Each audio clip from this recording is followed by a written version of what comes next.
YouTube online topper study में आप सभी छात्रों का स्वागत है। आज के इस वीडियो में मैं आपको प्रशंसा से संबंधित कुछ समस्याएं और उसके बेसिक को समझाने जा रहा हूं।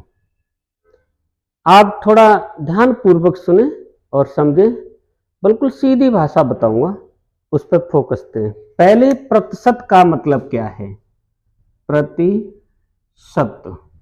देखो, प्रति का मतलब 1 से होता है हिंदी में, और शत का मतलब 100 से होता है।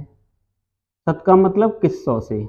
इसका जो चिन्ह है गणित की भाषा में वो ये मार्क है। अब इसके सामने जो भी संख्या लिखी है, जैसे 5 लिखी है, 5%, इसका मतलब 100 पर 5।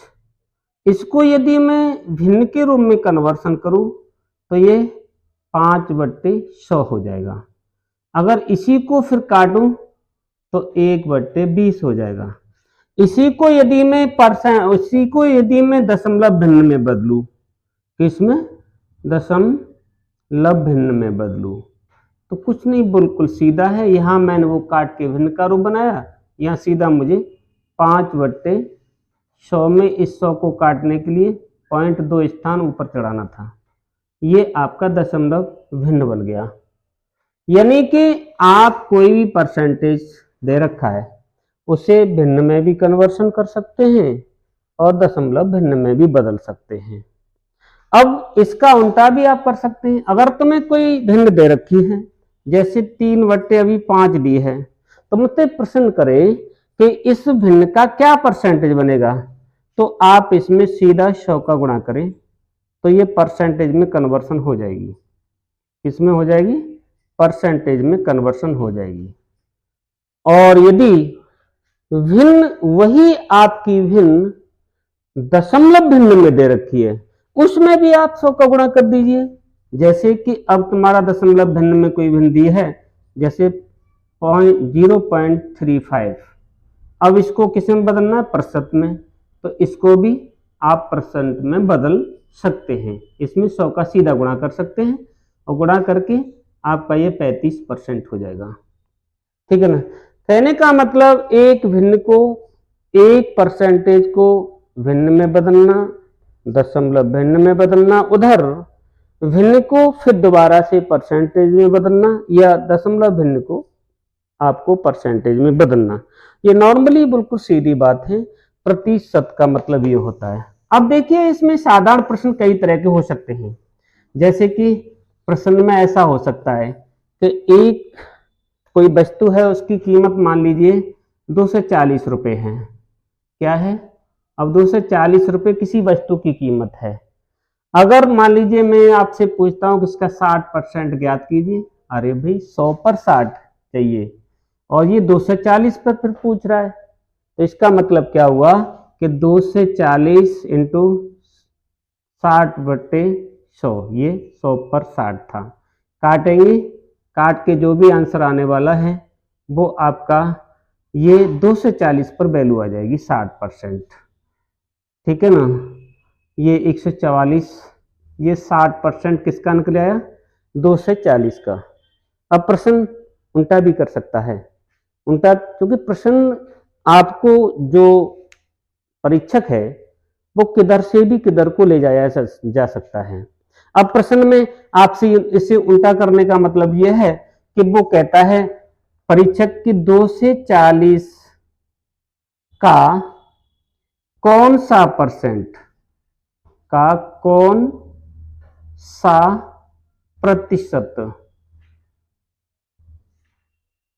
144 है। अब तुम्हें प्रतिशत पूछने लगा, बिल्कुल उल्टा हो गया सवाल। अब उल्टा हो गया तो देखिए, ये वैल्यू 144 किस पर है? 240 पर है। इसका मतलब 144/240। ये तो 240 की वैल्यू थी और वहां प्रतिशत का मतलब 100 की वैल्यू चाहिए। अब 100 की वैल्यू चाहिए तो 100 का गुणा कर दीजिए इसमें। अब जब 100 का गुणा करेंगे तो आप इसको जी के बार कटा, अब इससे कटेगा ये ये कितने बार कट जाएगा, यानी कि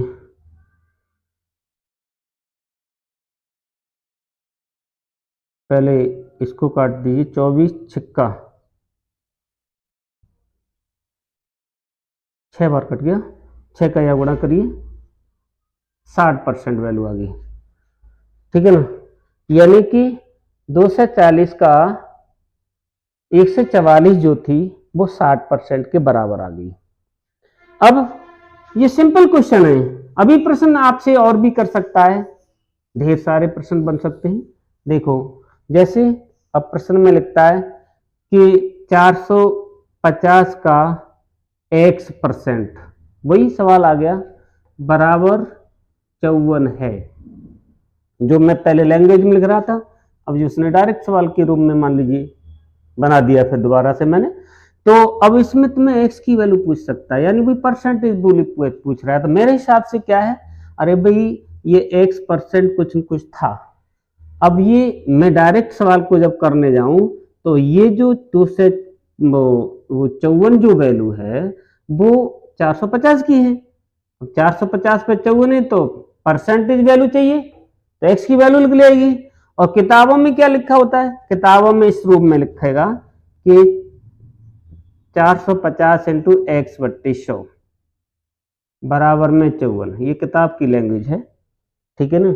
अब क्या होगा, ये यहां गुणा करेगा, यानी कि x बराबर 54 इंटू 100/450। मेरी लैंग्वेज में क्या था, ये वैल्यू किसी परसेंटेज की है और ये किस वैल्यू की है, इसका मान है, तो मैं इसको डायरेक्ट रूप में लिखने जाऊंगा 54/450 इंटू परसेंटेज, क्योंकि x% चाहिए तो परसेंटेज का मतलब 100, वो x का मान डायरेक्ट निकलता है। अब इसको काट पीट के आप सरल करेंगे, तो सरल करेंगे तो ये वैल्यू आती है 9 पंजे 9 छिंग 4 5 से 2 बार, यानी कि 12% आ गया आंसर आपका। यानी कि ये जो वैल्यू है काट पीट के आपकी 12% के बराबर आ रही है।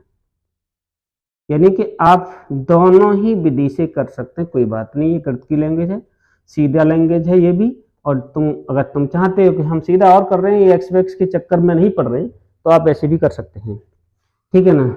अब वो और टाइप का हो सकता है, कभी एक वस्तु का पहले ये परसेंट का भी ये परसेंट, इस तरीके से क्वेश्चन करता है। तो जैसे कि मैं एक उदाहरण के रूप में ले लेता हूं, जैसे मेरे पास कोई चीज 2000 रुपये है और इसका का मैं 40% निकाल रहा हूं, फिर उसने यहीं पर मुझे घुमा दिया कि इसका फिर 1% चाहिए, फिर और आगे उससे सवाल को ये कुछ भी कर सकता है, सवाल में कोई बात नहीं, इसका भी तुमसे प्रश्न करने लगा कि इसका भी 1% चाहिए, तो बताइए ये क्या मान होगा। अब इसका मान पूछने लगा तो आप कैसे निकालेंगे, सीधा वैल्यू है, कोई बात नहीं, देखिए 2000, ठीक है ना, इंटू 40 बट्टे जो परसेंटेज का मतलब 100 था, इंटू फिर हो जाएगा 1/100 इंटू 1/100, ये वैल्यू मान लग लेगी। अब देखिए इसमें आपके 2 जीरो और 2 जीरो, ये क्यों काट दिए, 3 यहाँ और 1 ये रहा, ठीक है ना। उसके बाद में मेरे पास क्या बचा, मेरे पास ओनली ये बच रहा है कि 4 दूनी 8/100, अर्थात इसको मैं फ्रैक्शन से हटा करके उसमें लाऊंगा तो 0.08% हो गया, ये समझा कि नहीं। यानी ये वैल्यू निकल आई उसकी, परसेंट नहीं, उसकी वैल्यू निकल आई, ये मान इतना होगा, यानी 2000 का, ठीक है, 40% का 1% का 1% का मान निकल के आया ये, ठीक है ना। फ्रैक्शन के रूप में भी लिख सकते थे, इस तरीके से भी सवाल आपके पूछ सकता है, यानी एक ही राशि का पहले परसेंट का फिर परसेंट का भी फिर आगे सवाल बढ़ा सकता है, कोई बात नहीं, ठीक है ना। इसके अलावा ढेर सारी प्रॉब्लम इस रूप में हो सकती है, सिंपल कंडीशन है, यानी परसेंटेज में बिल्कुल सिंपल परसेंटेज कंडीशन है। और सवाल घुमाने के लिए मान लीजिए किसी फ्रैक्शन को उसने दे रखा है कि 4/5, ये किसी संख्या का है, कोई संख्या का है, मान लीजिए 4/5 मान लीजिए, ठीक है ना, किसी ये संख्या का 4/5 है, और एक प्रश्न इसी में करता है कि तथा उसका, ठीक है ना, 45%, अब यहाँ परसेंट में दिया, का अंतर तुमसे प्रश्न में कर दे कि इसका अंतर, ठीक है ना, इसका अंतर आपको मान लो 56 दिया है। अब तुमसे प्रश्न कर सकता है कि भाई संख्या बताओ, एक प्रश्न ये भी हो सकता है, या तुमको यहां एक चीज और पूछ सकता है। क्या पूछ सकता है कि अब उस संख्या का कितना परसेंट, यानी कि 75% बताओ या 100% बताओ या डायरेक्ट संख्या बताओ। तो आप कैसे निकालेंगे? पहले देखिए ये फ्रैक्शन है, ये फ्रैक्शन के रूप में संख्या का वैल्यू दिए और ये संख्या की परसेंटेज में वैल्यू दिए, अर्थात संख्या तो 100% होती है ना, संख्या पूरी 100% होती है कोई भी संख्या। अब मान लीजिए, अब मैं चाहूं तो इसे परसेंटेज में बदल सकता हूं या उसे उसमें बदल सकता हूं।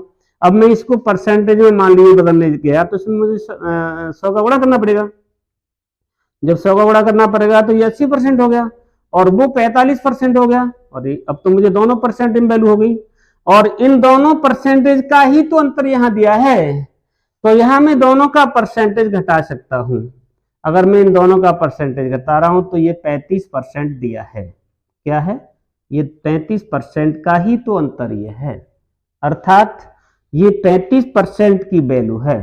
ये 35% की जब वैल्यू है तो इसमें 35 का भाग देता हूं, और यदि मैं 100 का गुणा कर दूं तो 100% संख्या निकलती है। और यदि मैं तुमको प्रश्न में जो भी पूछता है, मान लीजिए तुम्हें 80% पूछने लगा तो 80 का गुणा कर दीजिए। यहां पर कई ऑप्शन बन सकते हैं सवाल को घुमाने के लिए। अगर संख्या पूछता है तो आपको 100 का गुणा करना है, संख्या का 20% पूछता है तो संख्या में 20 का गुणा करना है, आपको जो पूछता है उसका आप सीधा गुणा करेंगे। अब मैं मान लीजिए यहाँ संख्या ही निकाल देता हूं। अब संख्या निकालेंगे तो मेरी ये संख्या निकल जाएगी, जैसे कि अब मैं इसे 5 से काट रहा हूं, ये 7 बार हो गया, ये 10-20 बार हो गया, ये 5 से 8 बार हो गया, 8 का यहाँ गुणा करता हूं तो संख्या 1 से 60 होगी। अभी प्रश्न यही बना देता हूं कि अगर तुम्हारा, अब वो संख्या नहीं पूछने जा रहा, अब तुमसे वो पूछने जा रहा है क्या, कि मान लीजिए कि उसका 60% बता दो। चलो ये भी सही है, 60% बताएंगे तो आप क्या देखेंगे, वही चीज यहाँ पर है।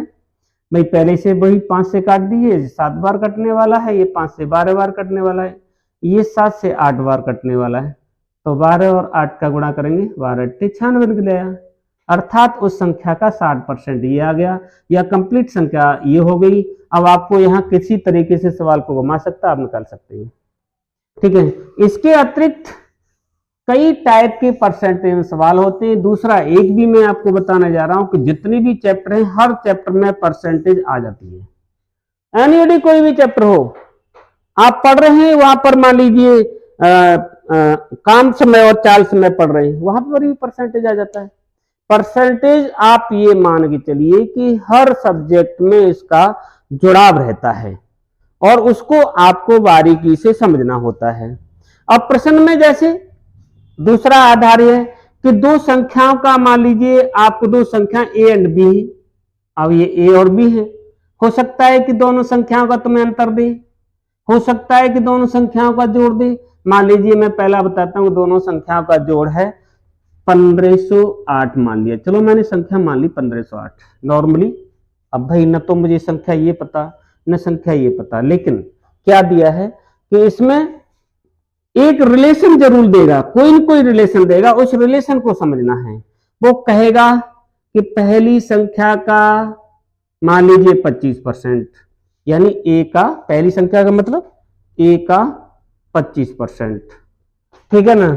अब दूसरी संख्या अर्थात बी का भी कोई न कोई परसेंटेज देगा। मान लीजिए उसने बी का दिया है मान लीजिए 40%, ये बी का 40%। प्रश्न में अब रिलेशन बना दिया उसने कि परस्पर बराबर हैं, अब यहां पर ये बराबर का चिन्ह लगा दिया। अब ये रिलेशन ये दिया है, जोड़ यहां दिया। प्रश्न में संख्या अलग अलग पूछ सकता है, या संख्याओं का अंतर पूछ सकता है, या बड़ी संख्या पूछ सकता है, या छोटी संख्या पूछ सकता है। ये ढेर सारी समस्याएं इसमें बनेगी, ठीक है ना। तो अब इसको हम जब सरल करेंगे तो ये फ्रैक्शन के रूप में दे रखा है, मल्टीप्लाई दे रखा है, मल्टीप्लाई का मतलब बराबर का चिन्ह भी दे रखा है, तो परसेंट से दोनों साइड में परसेंट काट सकते हैं। 5 के पारे से 5 बार काट सकते हैं इसे, और 8 बार काट सकते हैं। अगर मैं फ्रैक्शन का रूप बनाना चाहता हूं या अनुपात बना, अब देखिए परसेंटेज कर रहा हूं लेकिन अब मैं इसको अनुपात मिला रहा हूं, A/B। ओ इसका इधर ले आया, इसको उधर ले जाना पड़ेगा, इसका मतलब 8 बटे, अब यहां रेशियो आ गया इनके बीच में करके लो, 8:5 का रेशियो आ गया। इसका मतलब A संख्या 8 है और B संख्या 5 है। या दूसरे रूप में कह सकते हैं परसेंटेज कि ये 800 है तो वो 500 है। एनीबॉडी कुछ भी हो सकता है। अब ये अनुपात के रूप में दे रखी है और यहां पर मुझे क्या दिया था, यहां पर मुझे दिया है दोनों संख्या का योग, तो मुझे भी यहां अनुपात का योग कर सकता हूं ना। जब अनुपात का जोड़ करूंगा तो ये 13 होता है और वहां ये अनुपात का जोड़ है वो कंप्लीट जोड़ है, संख्या का ही जोड़ है। अब मैं अपने अनुपात के जोड़ का यदि मैं संख्या में यहां भाग दे दूं तो मेरा 1 का मान निकलेगा, 1 का मान निकल के आ जाएगा और वही 1 का मान जो होगा वो अनुपात में लगा दूंगा। बड़ी पूछता है तो बड़ी के साथ गुणा करा दूंगा, छोटी के में पूछता है तो छोटे के साथ गुणा करा दूंगा। यदि तुमसे पूछता है कि अंतर बताओ तो मैं कल भी पढ़ा चुका हूं, उसमें ऐसा है कि आप इनका यही अंतर कर लेंगे, अंतर से फिर गुणा कर दूंगा। जैसे प्रश्न तुम्हें घुमाए उसके अकॉर्डिंग ही आपको चलना है। तो अब देखिए इसका जब मैं भाग देता हूं तो क्या होता है, ये हो गया 13 एकन 13 यानी 20, 13 एकन फिर 13, फिर यहां पर कितना बच गया, 7 बच गया, 13 छिक्के 78 यानी 1 का मान आ गया। ये 1 की वैल्यू आ रही है, ठीक है ना। अब 1 की वैल्यू आ रही है, अगर तुमको ये पूछा है तो यहां कर दीजिए, अगर ये पूछा है तो ये, यानी तुम्हें बड़ी पूछा है अर्थात A का मान, क्योंकि इसमें बड़ी A है, अर्थात तुम्हें छोटी पूछा है अर्थात B का मान, क्योंकि इसमें संख्या B छोटी है, ठीक है ना। तो आप जैसे छोटी का मान निकाल रहे तो छोटी का लगा दिए, यानी कि संख्या आपकी बन जाएगी यहीं पर, यानी कि B बराबर 5 इंटू 116, 16×5 80 यानी कि 580। ये छोटी संख्या निकल आई। प्रश्न कहता है कि दोनों संख्या का अंतर, वहां जोड़ दिया था, यहां अंतर पूछने लगा तो भाई यहीं पर अंतर कर लो, यहां पर अंतर करोगे तो ये कितना हो जाएगा, 3 का अंतर है, लो 3 इंटू 116। अब 3 इंटू 116 हो गया तो ये आपकी जो वैल्यू आ गई 348। ये अंतर निकले दोनों संख्याओं का, यानी A एंड B का अंतर निकले। ये दो, मेरा कहने का मतलब ये है कि बेसिक को आप समझ के आपसे जो कह रहा है वो आप कर सकते हैं। इसके अतिरिक्त और भी ढेर सारी समस्याएं आती हैं, इसमें बहुत पूछता है। ये परसेंटेज है, भिन्न भिन्न तरह के प्रश्न पूछेगा, तो उस प्रश्नों को मैं थोड़ा सा प्रकाश डालता हूं, 2-4 पॉइंटों पर देखता हूं। देखिए दूसरा क्या है कि आपकी किसी चीज की, किसी वस्तु की कीमत में कभी परसेंटेज वृद्धि करता है, कभी उस पर परसेंटेज कमी करता है और फिर तुमको उससे संबंधित प्रश्न पूछने लगता है। जैसे मान लीजिए प्रश्न है कि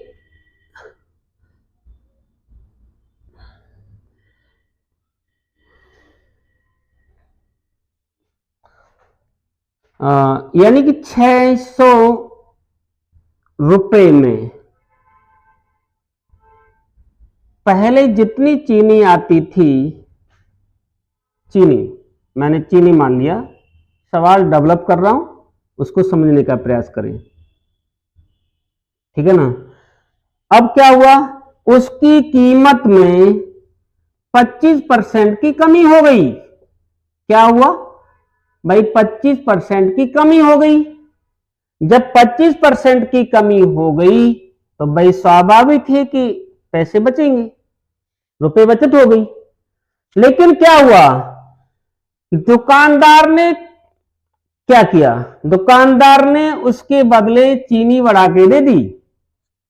अब मान लीजिए कि उसने चीनी बढ़ा के दे दी, मान लीजिए 10 किलो, 10 केजी चीनी एक्स्ट्रा दे दी, तो तुमसे प्रश्न कर सकता है कि चीनी का वर्तमान मूल्य क्या है या चीनी का पहला मूल्य क्या था।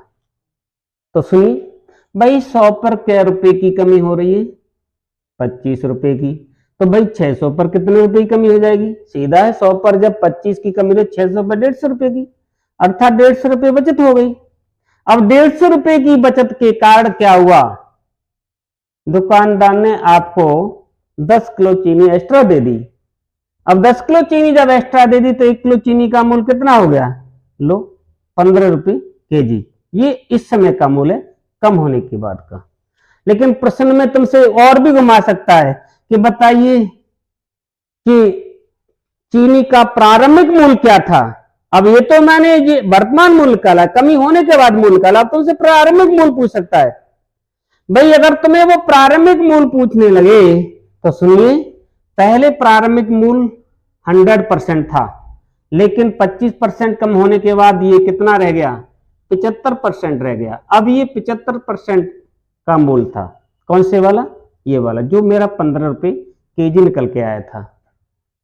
अब ये 75% का वैल्यू है, मुझे पहले वाला चाहिए, इसका मतलब ये 75% की वैल्यू है।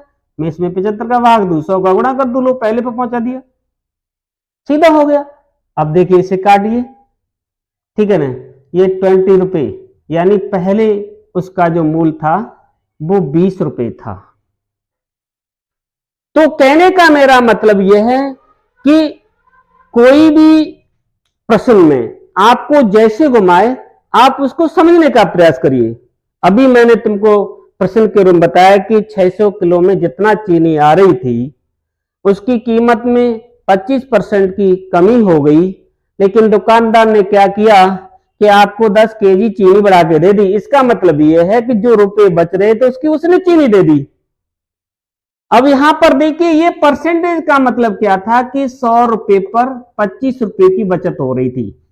इसका मतलब 600 पर 150 रुपए की बचत होनी थी, और उसी के लिए उसने क्या काम किया कि 10 किलो चीनी दे दी। इसका मतलब पर केजी पर 15 रुपए केजी हो गई।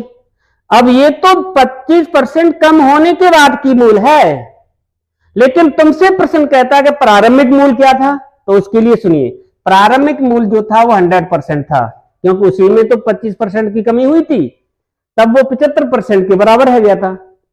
अब इसका मतलब जो चीनी की कीमत जो आई थी मेरी वो 75% थी, इसमें मैंने 75 का भाग देकर के सीधा 100% यानी प्रारंभिक मूल्य पर पहुंचा दिया, ठीक है ना।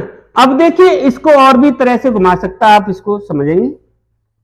इसके अलावा और भी हैं प्रश्न, ढेर सारे हैं, परीक्षा से संबंधित प्रश्न पूछ लेता है।